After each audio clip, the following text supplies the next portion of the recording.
So you know how for several years they made a new Paranormal Activity movie every year? And they were mostly the same, but if you were kind of entertained by it the previous year, you could count on the fact that the next Halloween, you were going to be able to just watch that movie again. Like, it's back. The 50 Shades franchise is basically the romance genre's version of that. These movies are so by the numbers at this point. It's like Christian and Anna go on extravagant dates. They argue. They have sex instead of solving the argument. Repeat that cycle for about 30 minutes, and then somebody shows up and threatens them with a gun, and then the movie ends. If the way I described that makes it sound really zany and fun to watch, that's because it is. These movies are really funny.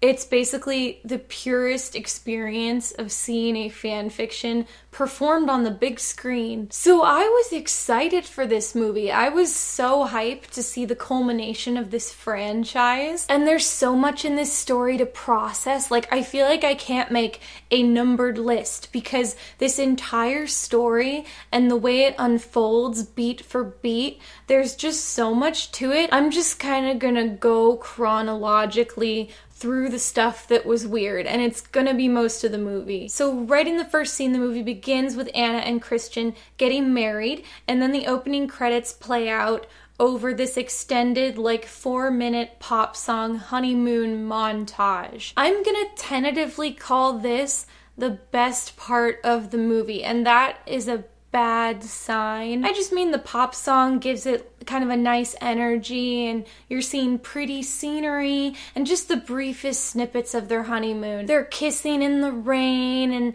eating at a cafe, snorkeling, giggling on bicycles. Since it's a montage, Christian isn't talking for this whole sequence, and the camera isn't lingering on his scary, emotionless face, so he isn't able to bring it down. During this montage, I was having like an out-of-body experience. I was like pretending that I was a fan of 50 Shades of Grey, or maybe even the author E.L. James herself, and that Anastasia and Christian were characters that were very dear to me. And I was thinking, if you're invested in these characters and you love them and you want to see them happy, you would be loving this montage. It was well executed. I don't like the characters, so I wasn't enjoying it, but it was through no fault of the montage. I just realized that during the montage, you're probably supposed to be pretending that you're Anastasia and going on this wonderful honeymoon, and instead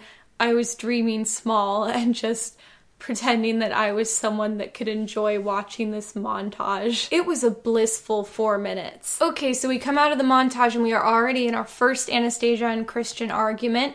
They're on a European beach, so everyone's topless.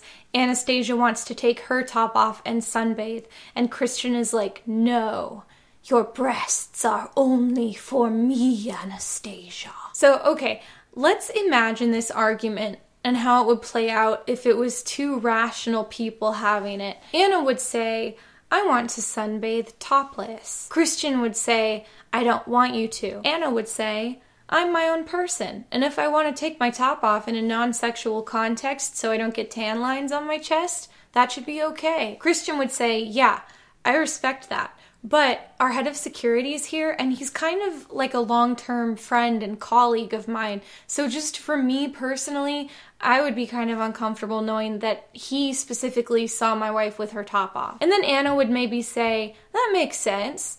But since he's like our guard and he lives in our apartment with us, I both think and hope that he's cool with seeing me with my top off on my vacation without making it like a weird, horny, sexual thing, because we trust him as our friend. And then Christian would say, also, you're a billionaire's wife now, and you might end up in a tabloid with your top off. And then Anna would probably say, oh my god, I didn't think about the paparazzi. I'm so glad you mentioned that. Maybe I don't want to take my top off. But since it's Anna and Christian and they're crazy people, it goes like this. Christian says, you're showing enough skin as it is, Anastasia. You are mine. Anna says, okay, Christian. Anna waits for Christian to go away and then takes her top off behind his back. He comes back. He's angry. He like throws a towel at her violently, like, cover yourself up. You've disgraced us both. Anna huffs at him childishly. And now, having not mentioned it before, Christian's like, you're gonna be in some tabloid now. And then Anna is embarrassed because the film wants us to know that Christian is right to treat her like a child. And then they go ride a jet ski while a pop song plays. Their fight didn't matter. Welcome to 50 Shades of Grey. This is how it goes. So Christian receives a call from his employee telling him that Anna's crazy ex-boss, who she got fired for sexually assaulting her, has broken into Christian's office building wearing a crazy disguise, hacked through the door locks, stole information from the computers, and planted like a cartoon-looking time bomb in the building to fry the system. Anna's former boss is a literary agent. I don't know how he would possess the skills to pull off any part of this plan or the inclination, but they cut their honeymoon short and go home to deal with this. We have a scene where they talk to their staff and the kitchen lady is like, Anna, this is your home. You're the boss. And the whole purpose of the scene is just wish fulfillment, but that's the whole movie, I guess. Anna cooks Christian dinner and then it comes up in conversation that Christian hates the idea of having children, and Anna seems shocked and upset by this because she really wants a family, and you're kind of like, they didn't talk about this before they got married? Christian finally says he's okay with having kids someday, he just doesn't want to yet because he's not ready to share Anna. So I'm glad his really healthy and mature reason for not wanting kids is that he'd be jealous of a baby. Anna returns to work and this lady we've never seen before walks up to her like, you got a promotion and you weren't even here. And she's obviously very resentful of it. I mean, fair, but you're like, okay, this is like our sleeper villain for the third act. Anna's assistant, whose name is Hannah, because that's confusing, is like, oh, Anna, I sent an email to IT so they can change your email address because right now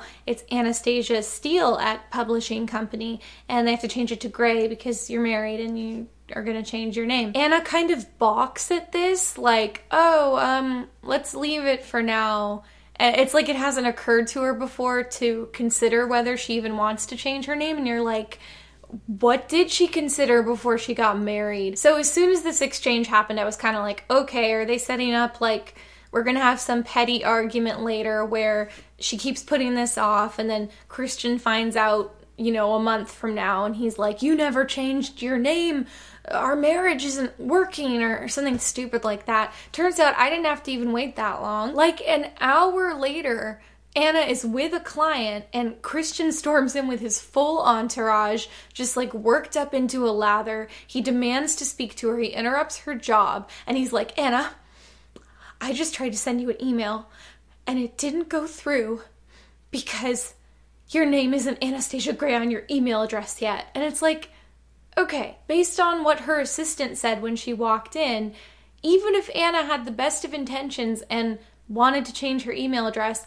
it kind of sounds like it would have taken a day or two to get that done, and it's not like something he has to freak out over. Why did he come here in person? Why didn't he call her on the phone or talk about it when she got home that night? Also, I forgot when Christian gets there, after her client leaves, he like looks after the client and he's like, good looking guy. Like he's literally accusing her of cheating on him. They've been married like a week. They have fought over everything and he already suspects her of cheating on him just because there's a man in her workplace. Like this marriage is only red flags. It has no flags of any other colors.